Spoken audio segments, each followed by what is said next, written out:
Hey, what's up you guys? It's me, Eclectic Witch. Welcome back to my channel, and this video we're going to be talking all about divination, but in particular the style of oracle cards. So I love using oracle cards in my craft. I like using cards in general for divination in my craft.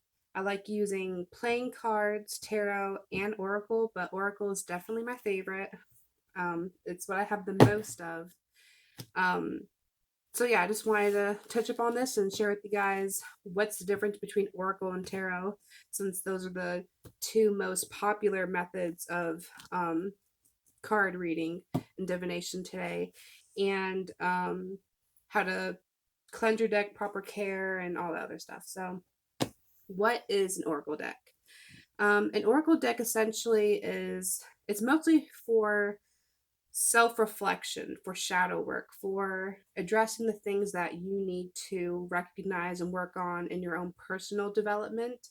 As tarot, it's more structured. From the deck, it talks about the past, the present, and other stuff. But I like oracle because every single deck is different, from the art to the messages that each creator addresses in the deck, which I just love because oftentimes in a busy world, especially if you live like in a city like me, it's very easy to get, you're going back and forth between what you need to do every day, mundane everyday routine, and then you're switching on to, okay, what I need to do with my altar or spiritually to grow and stuff. Well, Oracle is great for that. It lets you address what do you need healing within yourself. What messages do you need to address for yourself and your own personal healing, reflection, and personal development. That's all what Oracle is.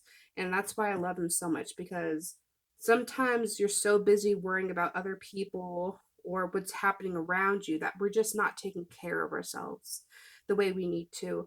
And then we can't, and some of us can't even hear the messages directly from our spirit guides. And I do, but for other people who are still building for your psychic development, I think this is a great way to get in touch with what you need personally in your own spiritual path.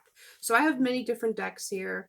Like I said, every deck is unique. There's no specific order that an oracle deck has to be. That's what I love about it so much. So I have the Conscious Spirit Oracle deck, which I love very, very much. It has the chakras, some archangels, elementals, and just some the triple goddess and some other archetypes in here, which I just love so much. And then I have a whimsical one, which is Magickal, Mermaids, and Dolphins by Doreen Virtue. I like this one because at first I was like, oh, I just love mermaids, but these have affirmations with them along with the message. Has the message on the top and then has affirmations.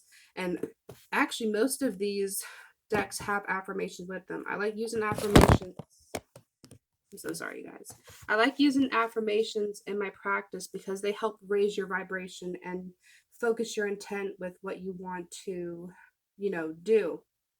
So all the decks that have affirmations with them are these four. So like I said, I have the Conscious Spirit Oracle deck by Kim Deary. I'll post all these in the description box of this video. The Magickal, Mermaids and Dolphins, Doreen Virtue, which I love, and then the Goddess Guidance by Doreen Virtue. This has all different types of goddesses in them from different cultures, Egyptian, some Norse, Greek, and some other stuff, which I love so much. It has like the goddess name along with their message and the affirmation with them. And then the little booklet that comes inside this one also has a description with each card with what the goddess represents. So it's awesome.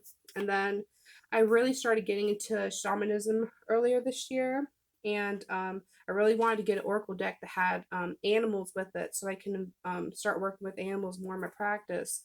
Well, not just animal totem power animals, but just animals in general. So I got this deck, Messages from Your Animal Spirit Guides Oracle deck. It's from Stephen Farmer. Yep. And I love this one. This one has really, really sturdy cardstock, which is what I love about the most. And then this It's an oracle deck, but it also has some tarot elements thrown into it. If you look in the booklet for what the cards mean, because these do not have affirmations with them, it shows you what tarot archetype each oracle card comes with and the message. And the major arcana in this deck has affirmations with them as well. So now that we talked about what oracle decks are, I'm going to talk to you about the proper care of how to take care of these. So no matter what type of deck you have, tarot, oracle, playing cards, if you're using them for divination, it is best that before you even start using it, that you cleanse it. And some reasons why you may want to cleanse your deck is that maybe other people from the store or just from you giving readings or whatever, they've been touching your cards too frequently, or you've bought a new deck and you like, oh, I bought this one, I should probably cleanse my old deck. Maybe you done a particularly draining reading and you're like, oh, okay, I'm glad I got that message. Now me cleanse my deck for next use. Or maybe your cards have just been sitting on a shelf, you're not using them. That's a good time to cleanse them. Maybe your cards have been exposed to a lot of negative energy. Maybe just you invited some people to your house and they've been yelling and stuff, and you just want to cleanse your cards so they're not affected. Or maybe you're having a reading for yourself, but you're feeling unclear or disconnected or stuck. That's another good time to cleanse your deck. Maybe your cards just falling all over the floor as you were shuffling, and now it's time to cleanse them. Or maybe you just want to simply reconnect with your cards, is another reason why you want to cleanse your deck. Now, I talked about the reasons why you need to cleanse your deck, but let's talk about how you can actually go about cleansing your deck. So there's different ways, everybody has their own preferred technique. Some people simply just love shuffling their decks to remove the stagnant energy from them. Some people like to meditate with their books to infuse their energy with them. Some people like to set their cards out in the sun or the moon and just let the light penetrate them and cleanse them. Some people may want to bury their cards in rice or salt or maybe some dirt, and then you just clean it afterwards. Some people just want to put them out on the windowsill in a breezy day and let the movement of air cleanse them. Maybe you want to smudge it with your favorite incense or herb. And then some people, they like to put crystals like selenite and other stuff to cleanse their deck. So those are ways you can cleanse your deck. Now let's talk about how to keep your cards clean.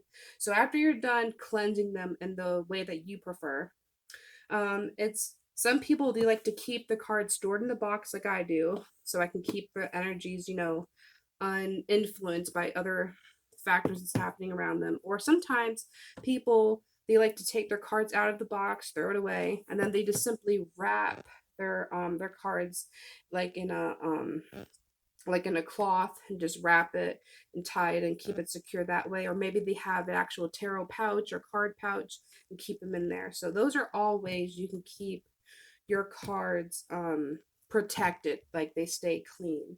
And some people also just put them on their altar, so they're around their magical stuff. So I hope you guys like this video. I just really wanted to talk about Oracle, and I'll go more in depth in another video about tarot and playing cards. But I hope you guys enjoy. Blessed be.